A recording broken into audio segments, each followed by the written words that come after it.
everyone, welcome back to another episode of the Ref Bump. This guy right here is Jeff the Hitman Hall. My name is Codd Sinclair. Today we are talking something a little different, something that you, the fans watching this, can easily access on your own. That is MLW. And today we are covering their Superfight 2019 card. They had two of these, one in November. The one we're covering is the one from February. Jeff, for people who haven't watched an MLW show before, tell us a little bit what we might be in for. Okay, so to give a brief history of MLW, MLW's been around for a long time, and it's kind of been the hodgepodge, in a good way, of the wrestling world. We joked in a text queue a while ago. If you go back, and I think there was Terry Funk, Dusty Rhodes, Steve Corino, and CM Punk all on one show. So that just gives you it's kind of a refuge for I mean, I don't want to say it's AEW because it's not, because that's been a knock on it, MLW. It was just a place where people could go and wrestle that wasn't Ring of Honor budding in the early ages, and it wasn't it's not like PWG. It's like PWG in the sense of like it's just a place where everybody can go and wrestle. But they have had their ups and downs, but that's with any wrestling company. But it's almost kind of like, God, what would you say? Tell me if you agree or disagree. It almost can be some type. It's kind of like fantasy booking sometimes. Yeah, in a sense. a little bit. Yeah, I was very intrigued when I saw the match card, because they film their episodes and shows like in kind of large batches, kind of like what Ring of Honor is doing. They'll go and get in the bubble for about a week or two. They'll film 3 or 4 weeks worth of content, and then they'll head back home. But that's exactly what they do here. They tape for their Fusion show that is on YouTube. But yeah, this was actually from the old ECW arena, the old 2300 arena, which the last time I saw there was a GoFundMe to try and save it, which is kind of depressing. Sucks. Yeah, because that's the only good thing Philly's got going for it. And I would say within the past 5 years, it's been geared toward more episodic, not television. Well, I guess it's on TV now.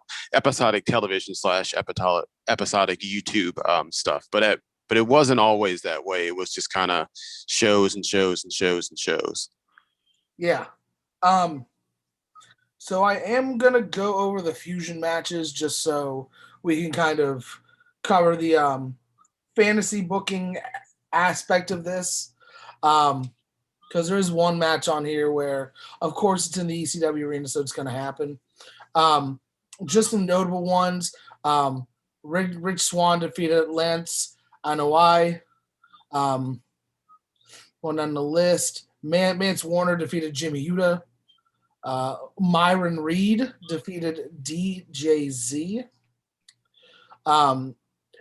AC Romero defeated Simon Gotch. Ace Austin defeated Rich Swann. The Hart Foundation, which is Brian Pillman Jr. and Davey Boy Smith Jr., defeated The Sandman and Tommy Dreamer. And then Teddy Hart defends his middleweight title and defeats Maxwell Jacob Friedman. That is MJF. I think I popped you with the Sandman and Tommy Dreamer. You did. You did. It a who's who, if you will. Yeah. But jumping right into this, so we have only three matches on this that are part of this super fight card. We've got 2 title matches and 1 grudge match. We kick it off. We get a hype package for the MLW World Heavyweight Championship match. between Low Ki and Tom Lawler. Um, I I did the research that I did for this show, um, but even if I didn't, watching the high package um, got me excited for the main event. Like it did what it was supposed to do. Yes. So again, for the hardcore people that don't watch MLW, was actually, and it still is, really good booking on MLW's part. The whole stuff with Serena De La Renta and Low Ki, um, and the other right hand man, and all that stuff that was wrapping up into this, as in how she's kind of the stable manager and everything goes through her. It was really tasteful, and it's been done. Well, maybe we can expand later at a later date on the whole storyline, but it was done very well, and very well, excuse me. And like you said, if you didn't know anything about this, you could watch the video package and know, like, oh, okay, man, like, well, this thing's about to come to a head, Mm-hmm. and that's good booking.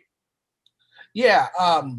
As much as I have personally taken a dump on the life of Low Ki for his personal choices, um, I mean, and the side note that he has no charisma, the guy can go in the ring, and there's no doubt about it. Um, Throughout this episode, we'll probably give our personal views and separate them from certain wrestlers. I know I will, Yeah. but I couldn't agree more. Low Ki, if you want to say, I mean, again, a lot of the stuff that he says in his personal life here and there, we could chop that up for days. But if you're just looking I mean, he's great. He always has been, and the way he carries himself and stays in shape, it seems like he always will be. Yeah. Um, we're gonna kick it off. It is this is for the MLW World Tag Team Championships. We have the Hart Foundation, Davey Boy Smith Jr., and everybody's favorite jailbird. That would be Mr. Teddy Hart, challenging for the titles against Pentagon Jr. and Ray Phoenix. That would be the Lucha Brothers. I enjoyed this match, and I have not seen a whole lot of Teddy Hart wrestling before this. Really? Yeah, just I mean, it's just nothing that's Well, has me watching it. Um, okay. and that Sorry, you're right. yeah, and I will be the first to admit to you that that I'm just now catching on to the MLW scene as within the last handful of months. Um, especially with COVID, it gives you a lot of time to catch up on a lot of things that you've been wanting to watch and haven't. So that has been that. Um, but no, I thoroughly enjoyed this match. There was a lot of back and forth. Um, Ending sequence was fantastic. Go ahead. Um, Ending sequence was fantastic. I'm never taking that, but that was a hellacious bump. That if you look at under a microscope 100 times, it looks really well.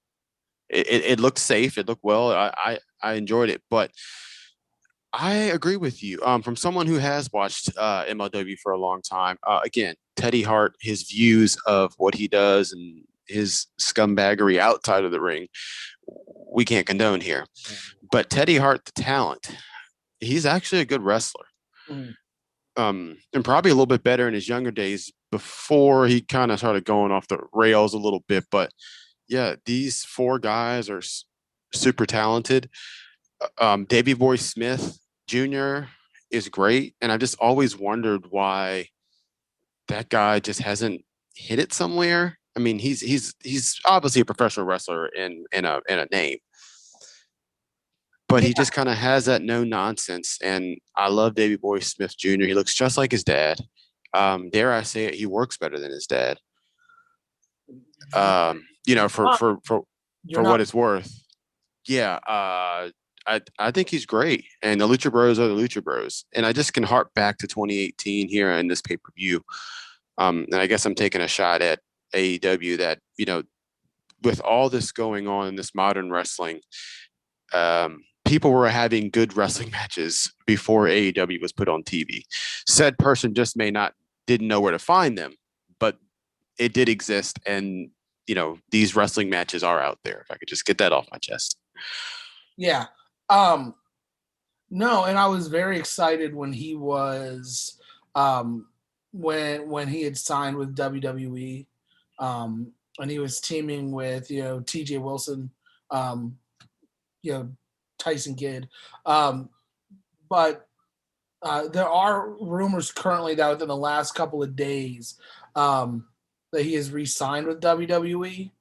Varying reports, but nothing has been official. So I think it would be great to have him back on the main landscape of professional wrestling, because you're absolutely right.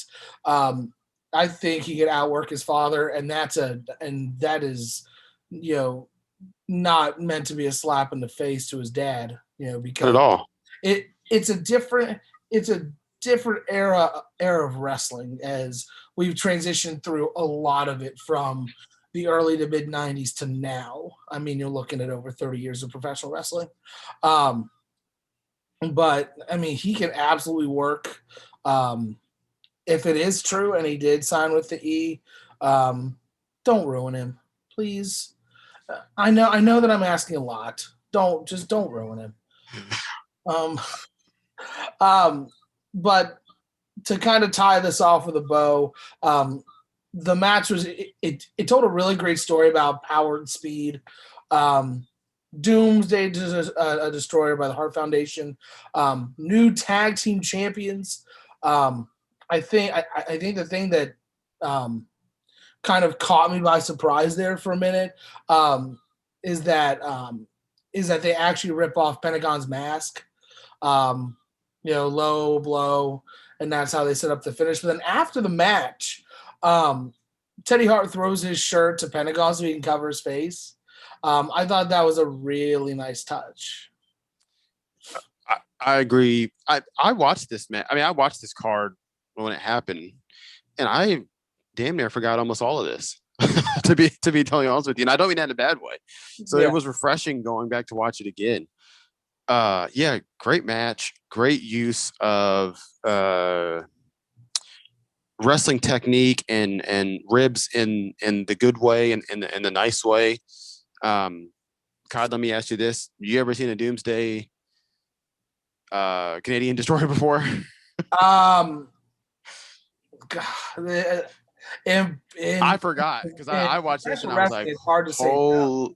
I was like, holy! I mean, I'm sure we maybe have, but boy, it's been a long time, and I watched that and I was like, wow. Listen, this is where that GIF will come from, and you can sign, and now it's commonplace for spots like that, in any multi-man match or what have you, in AEW or even NXT for that matter. I don't think they'd let their guys do that, but no, this was after seeing the GIF of it, in years past, and then watching this match, it was a sight to behold. It actually build and then happen. I was stunned. It looked great, and it's not used enough. And Teddy Hart giving it. Yeah. I was very impressed, and I haven't seen before this. Like I said, I hadn't seen a lot of his work. Yeah. I had seen a couple things, and read about him and heard some stuff through the grapevine. So it wasn't like he was unknown to me. But actually watching him in kind of a big spot here, I would say, opening a major show for them, and looking great in the process. He's a really talented. It sucks. It's a really talented wrestler. Again, a lot of self-inflicting wounds from his own self. But yeah, wrestling acumen and wrestling, he has the heritage, and he really is a good wrestler. When he's right as rain, at least when it's 72 and sunny. Yeah. You can go to Twitter Is Teddy in jail? As of 4 days ago, he is not. So thank God for that. So we will move on. We get a backstage segment. You see Lawler shadow boxing. Low-key gives a low-key promo. Um, um, big thing is he says, if you thought I was violent before, you haven't seen anything yet. Yeah. Then we move on to this grudge match against two guys I had never heard of before. They don't have a Wikipedia page, so take that for what it's worth. We get Ricky Martinez being accompanied by Selena De La Renta, taking on Codo Brazil. Interesting backstory to this match. So I guess Codo Brazil was in a nightclub. He got attacked by an unknown assailant. It was later revealed that it was Ricky Martinez. And we do see that he has an eye patch on his eye. Codo Brazil has an eye patch on his eye. That is because he was stabbed with glass from a broken champagne bottle. Yeah. Listen, I'll tell you this, Codd. You're a family man. You probably haven't popped too many bottles in the club. But listen, hey, when it happens, you gotta be ready to go. And then you got enemies out there. You might get a fluke to the eye if you're not paying attention. Yeah. As far as the match go, it was fine. I mean, just taking that to build off of. I mean, these guys are fine. Didn't do a whole lot for me personally. What did this do for you? Because again, there could be something that I'm missing with the MLW landscape. I know that Selena De La Renta is the biggest female heel in the entire company. So okay, so this is piggybacking off of a bunch of stuff. This whole thing went on for a while, and like I said, her reign over MLW and um, yeah, authority is probably the wrong term because it's not so much of an authority figure. It's more of a big. It's kind of like a mob boss mentality, kind of. So they were running roughshod over the whole company, which was really good. The champagne bottle in the eye is kind of hokey, but if once you see the whole thing in actually totality, it's actually really good. As in, like the storyline, how it starts, how it ends, how it finishes, it's pretty good. What's the not Brazil? What's the guy's last name? His name again? I'm drawing a blank. The other guy? Yes. His name is Ricky Martinez. Yes. Okay. So Ricky Martinez was kind of her right hand man, big bad. Low key's your top guy, obviously. You know what I mean? And he's the right hand man to Low key. And so this whole, like I said, this whole storyline was really good. These guys working in the ring, it was fine to me. I mean, I don't. What you saw is what you saw. I don't think you missed anything. It didn't set the world on fire, but it was a really good match. You have your finish is your swerve finish. Hats off to Stryker and the other guy for selling the for selling it on commentary. Oh yeah, Rich Boccini. I hope I'm correct. If not, Yeah. guys, I was actually shocked when I saw that Matt Stryker was on commentary for this. Mm-hmm. Yeah. But yeah, the finish. We get mace to the face of Codo Brazil. Martinez hits the most devastating move in all of professional wrestling. That is the roll up. Gets the win. Like I said, it's a fine match. Honestly, forgettable after the main event, but with that being said, we do move on to we see that Jimmy Havoc is coming back to MLW. Obviously, in 2019, it seemed like either at the time these guys were kind of on their way out of MLW to jump to AEW, or they were working out the end of their contracts because it was it was him and MJF. Obviously Lucha Brothers. So it seemed like they were just kind of working what they had to work, and then they were rolling down. Yeah. Yep. Finishing your dates. Then we get a celebration in the shower. Reading back my notes, it seems like it just reminded me of the longest yard, when they win at the end, and you got Rob Schneider in the crowd. Hey, group hug in the shower tonight. This is what that this is what I thought of. But Segment. MJF gets all up in Teddy Hart's business. He said he's going to get back his middleweight title because he didn't lose it because there's injury. He said, "Come and get it anytime you want." Leading to our main event, it is the MLW World Heavyweight Championship. This is the champion, Low Key, with Selena De La Renta defending against Filthy Tom Lawler. I'll pass to you to open this one up because I have my own thoughts on this one. Okay, let me backtrack a little bit on the shower scene with Teddy Hart. Was he not gold there, Codd? Oh, it's gold. Yeah. Okay.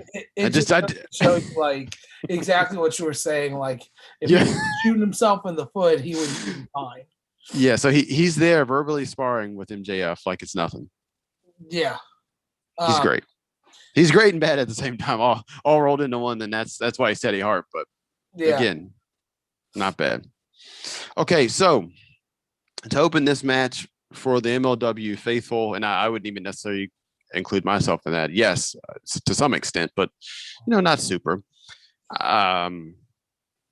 Like to see what you have to say on this, but again, going from someone who didn't watch in this little time period necessarily for this run of booking and segments and stuff, like you said, you watched the clips in the opening of the show. Now, when the time comes, I thought it was really good. I thought it kind of had a big fight feel. Granted, Tom Lawler is an ex-fighter, so there's that. I think that lends it a hell of a lot more credibility than you would, I guess, a regular run-of-the-mill wrestler. Low Key is also known to be fair, to not take no BS off of anybody as well.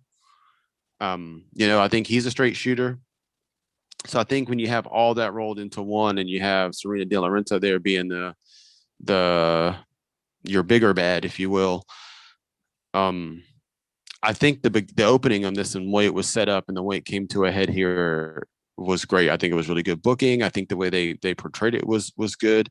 Not a lot of comedy wrestling or spots. Like, you can have certain things on the show, but when it gets down to your main event,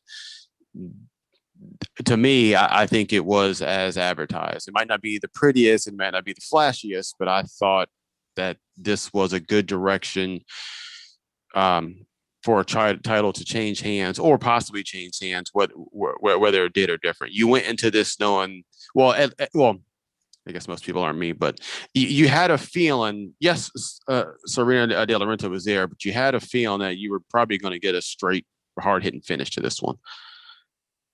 Yeah. So I thought the match was fine. Like you said, nothing, nothing flashy, just a lot of hard hitting action. I'm just very disappointed.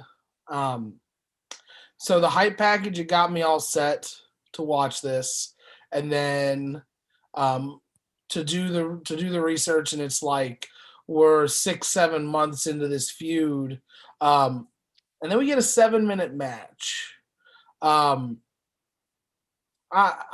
was a little upset with that because I feel like and I knew there was going to be some chicanery when I'm watching this and I see the timestamp and the bell rings and there's literally 7 minutes left on the show, or about 8 minutes left, and I'm like, oh my god, come on, and like I said, it was fine. You just expect more from, like you said, that a feud that had been building for a long time, essentially. A 6 month feud in today's society of professional wrestling is crazy talk.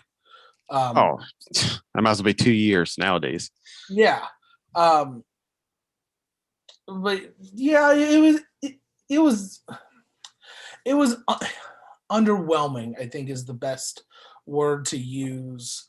And the reason I had you go first with this one is because I might have been jaded by the fact that this is the first MLW like major show I've Hmm. seen from start to finish. And with that, um, there could be a different mindset coming into this, but you build me up with the hype package. The feud's been going on for about a half a year now. Get to the actual moment, the big fight feel, and then that. um, I wouldn't say you're wrong. I wouldn't say you're wrong at all. I think what you're feeling is legit. Um, could it have been longer? Yes. I mean, again, in the grand scheme of things, I probably would have took, what, 2 minutes away from each, match, give you six. I've never booked a show, but I probably would have took a little time off of there and give you more time to, for the match toward the end. So yeah, I mean, yeah, I wouldn't say you're wrong at all. Um, but start to finish, watching this entire show, it makes me excited to get to the battle riots that we're going to be watching here over the next handful of months. Um, Also got a lot of MLW stuff lined up for the main show. Start to finish. What did you think of the card though? Uh, I enjoyed it. I enjoyed it. Um, I think it feels oddball to us because you're looking at a whole card necessarily, and there's only three matches. Mm-hmm. So I think the way we're trained now is I don't know, with modern wrestling, I think you're going to see everything under the sun in every single match, but you didn't necessarily, and I don't think that that's a bad thing. I mean, I guess I'm not saying it's a good thing either. It's all personal preference, but I didn't mind it. Again, it didn't set the world on fire. It's not like this was a beacon of wrestling ability or anything like that. But I mean, I feel it had an old school feel to it a little bit. What do you think? Yeah, no, I completely agree. It definitely had an old school feel. Um, it definitely gave you vibes that you would expect the 2300 arena to give you. Um, but as far as the action goes, it did have um, kind of an old school flavor to it. Um, I'm very excited to watch more of the older MLW shows. They've been releasing um, different videos on their YouTube page of the MLW Underground series. Um, the last one, which you alluded to earlier, it was Terry Funk. It was Terry Funk versus Abdullah the Butcher. Yeah, So I yeah. mean, See, that's what I'm saying. So again, take it with a grain of salt because back in the day, they were more of like old school, not house shows and not even spot shows, but hey, I'm running a show. Let's put feelers out there for what I mean, for anybody we can get. And we're not talking about your mom and pops wrestlers. No, you're talking about legit stars. Some it's wrestling, so who am I to say who's over the hill and who's not? No one ever really retires, but so you get some legends, you get some up and coming guys. Like I wasn't joking when I said, I mean, it's a hodgepodge. I mean, you really don't know who the hell you're going to see on a old school. I would say probably, man, I would probably say 2004 and down. You really don't know who you're going to see. Yeah, and it's very interesting you give that year because that's right around when NWA and TNA kind of started the weekly Asylum shows. Yeah. Ring So of Honor too. yeah, It yeah. didn't well, it just kind of started. It was gyms in here and there, but it wasn't the powerhouse that it is now. Well, yeah, and the thing with that time in professional wrestling in general was um, we were just coming out of the invasion storyline with WWF that included WCW and ECW. And then essentially everyone after that was all said and done that they wanted no part of, they just either jobbed out until their contracts expired or they just didn't bring them over in the merger when it happened in 2001. And I think um, that's what you see in a lot of the old MLW and the old Ring of Honor and the NWA TNA Asylum days. God, we're going to we're going to watch one of those coming up here. Yeah, but we spoke on this last episode when we did what did we do? WCW, whatever it was 2000. But like I said there, this 2000 let's just say 2000 and 2005 2006, you still have this giant changing of the guard where you still kind of have your older guys, like we were talking last show, like the Nasty Boys, Knobs slash Terry Funk, Dusty Rhodes, just guy like you said, guys that didn't go in with the merger and either didn't get signed with TNA, who are still out there trying to make a paycheck. It's a very, very interesting time from 2000 to probably 2006, 2007. Yeah. But that is all for this episode of the Ref Bump. I will put in the description a direct link to not only this show, but to also the MLW YouTube page. Guys, check them out. They're doing some really great stuff now. Even if you're just trying to find an alternative, they are definitely a great way to spend an hour during the week on top of the WWE that you should not be watching or the AEW you can catch here or there. But yeah, once you go and watch that show, come back to this video. Let us know down in the comments what you thought about the card in general. We have all of our social media links in the description as well. So be sure to check those out. But our next episode is something very, very special, something I have had planned for a very long time.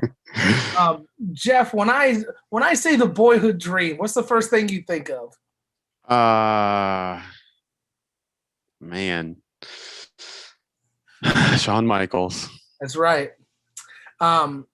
That would be the Iron Man match from WrestleMania 12 between Bret the Hitman Hart and HBK Shawn Michaels. So we will be live streaming that. It is going to be next Saturday night. It is going to be Saturday, March 6th. I will be advertising it like crazy this week on all social medias. And for the first time ever, the Ref Bump is going to Twitch. That is right. We are live streaming on Twitch Saturday night. We will be watching this match live. Guys, go check us out. If you haven't joined the Discord, also, I am moving to Twitch as well. I will be live streaming my episodes during the week. And then I will be putting them on YouTube so that you can watch them whenever you darn well see fit. So, with a lot of bombshells here going off, go and take cover. Go and watch some old school MLW. That is Jeff the Hitman Hall. My name is Codd Sinclair, and we will see you next time.